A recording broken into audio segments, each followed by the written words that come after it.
ഈ ഇന്ദ്രിയങ്ങളെ നമുക്ക് ഉപേക്ഷിക്കാൻ പറ്റും? ഇതൊക്കെ അനുഭവത്തിലുള്ളതല്ലേ? ജ്ഞാനികൾക്ക് പറയാം ലോകമൊക്കെ ഒരു ഇല്യൂഷനാണ്, എളുപ്പമുണ്ട്, പറഞ്ഞിട്ട് മാറി കുത്തിയിരിക്കാം. പക്ഷെ സാധാരണക്കാരെ നമുക്കത് പറ്റുമോ?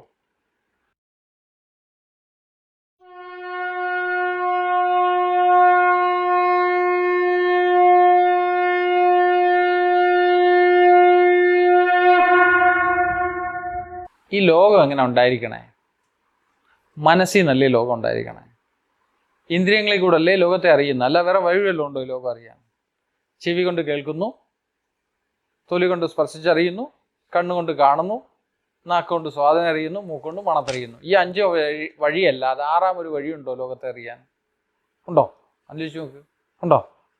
ഇല്ല, വേറെ വഴിയില്ല. അപ്പോൾ കണ്ണിന് കാഴ്ച പോയാൽ ലോകമേ കാണാതാവും, ഇല്ലേ? ചെവിയുടെ കേൾവി പോയാൽ ശബ്ദമേ ഇല്ലാണ്ടാവും. തൊലിക്ക് എന്തെങ്കിലും കാരണം കൊണ്ട് സ്പർശ ഗുണമില്ലാതെ വന്നാൽ സ്പർശവും ഇല്ല. നാക്കിൻ്റെ സ്വാദ് പോയാൽ പനി വന്നാൽ പോലും സ്വാദും പോയി, ഇല്ലേ? ഗന്ധിക്കാനുള്ള കഴിവ് നെർവസ് എന്തെങ്കിലും പ്രശ്നം മധ്യേ മൂക്കിൻ്റെ മണം അടിച്ചു പോയി. ലോകം അറിയാൻ ഒരു വഴിയില്ല. ഇതല്ലാതെ ഈ ലോകത്തെ അറിയാൻ യാതൊരു വഴിയില്ല. മനസ്സിലായില്ലേ? ഈ 5 ഇന്ദ്രിയങ്ങളിൽ കൂടെ അല്ലാതെ ലോകത്തെ അറിയാൻ യാതൊരു വഴിയില്ല.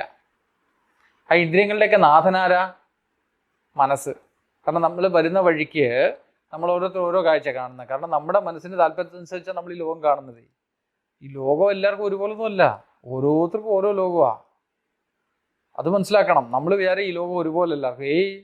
ഓരോരുത്തരും ഓരോ തലങ്ങളിലും ഓരോ രീതിയിലാണ് ഈ ലോകത്തെ കാണുന്നത്. അപ്പോൾ നമ്മളുടെ ഈ ഇന്ദ്രിയങ്ങളെ നമുക്ക് ഉപേക്ഷിക്കാൻ പറ്റും? ഇതൊക്കെ അനുഭവത്തിലുള്ളതല്ലേ? ജ്ഞാനികൾക്ക് പറയാം ലോകമൊക്കെ ഒരു ഇല്യൂഷനാണ്, എളുപ്പമുണ്ട്, പറഞ്ഞിട്ട് മാറി കുത്തിയിരിക്കാം.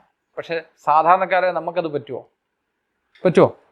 ഈ ലോകമുണ്ട്, നടുവേദന വരും, മുട്ടുവേദന വരും, ഇല്ലേ? തലവേദന വരും, പിന്നെ ഭർത്താവ് വഴക്കുണ്ടാക്കും, മക്കൾ വഴക്കുണ്ടാക്കും, ഇല്ലേ? അങ്ങനെ ഇല്ലേ? അമ്മച്ചിയോട് ഇതുണ്ടാവും, കൂട്ടുകാരുമായിട്ട് പിണങ്ങും, പ്രേമനൈരാശ്യം ഉണ്ടാവും, ഇല്ലേ? ഡിപ്രഷൻ ഉണ്ടാവും. എന്തൊക്കെയാണ് നമുക്കില്ലാത്തത്? ഈ അനുഭവങ്ങളൊക്കെ നമുക്ക് ഇവിടെ ഉള്ളതല്ലേ? ആണോ അല്ലയോ? അപ്പം നമ്മൾ എന്ത് ചെയ്യും?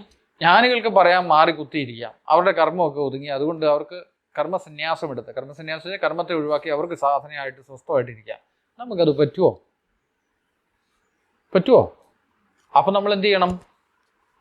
നമുക്കൊരു ടെക്നിക്ക് വേണം, വേണ്ടേ? മനസ്സിനെ വശത്താക്കി എടുക്കണ്ടേ? മനസ്സിലെ സർവ്വപ്രശ്നത്തിനും കാരണം. എന്നാൽ മനസ്സ് സന്തോഷം നമുക്ക് കുഴപ്പമുണ്ടോ? അവർ കാട്ടിയിരുന്നോട്ട് നമുക്കെന്താ? അവർക്ക് വയ്ക്കാത്തത് നമുക്കെന്താ? നമുക്ക് ലോകത്തിരിക്കണം, പക്ഷെ സന്തോഷമായിട്ടിരിക്കണം. വേണോ വേണ്ടയോ? ഇതിനുള്ള ഉപായമാണ് തന്ത്രം, സരളമായിട്ട് പറഞ്ഞാൽ. അതിനെന്ത് ചെയ്യണം? മനസ്സിനെ വശത്താക്കണം. മനസ്സിൻ്റെ മാർഗ്ഗമാണ് തന്ത്രം. മനസ്സിനെ വശത്താക്കി ഇന്ദ്രിയങ്ങളെ വശത്താക്കണം, വേണ്ടേ? ഇന്ദ്രിയങ്ങളും മനസ്സും വശമായ പിന്നെന്താ കുഴപ്പം? നല്ല മാങ്ങാ പുളിശ്ശേരിയൊക്കെ വെച്ച് കഴിക്കുമ്പോഴും ആനന്ദത്തോടെ ശ്രദ്ധയോടെ കൂടി ആസ്വദിച്ച് കഴിക്കുമ്പോൾ ആ തന്ത്രത്തിലൂടെ മനസ്സ് ആ ബ്രഹ്മത്തിലെത്തും. അന്നം ബ്രഹ്മ എന്നുള്ള ബോധം ഉണ്ടാവും.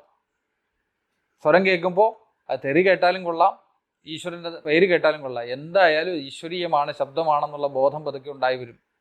കർണത്തെ മനസ്സിനെ വശത്താക്കി എടുത്തു കഴിഞ്ഞാൽ എല്ലാം മന്ത്രമായി തീരും.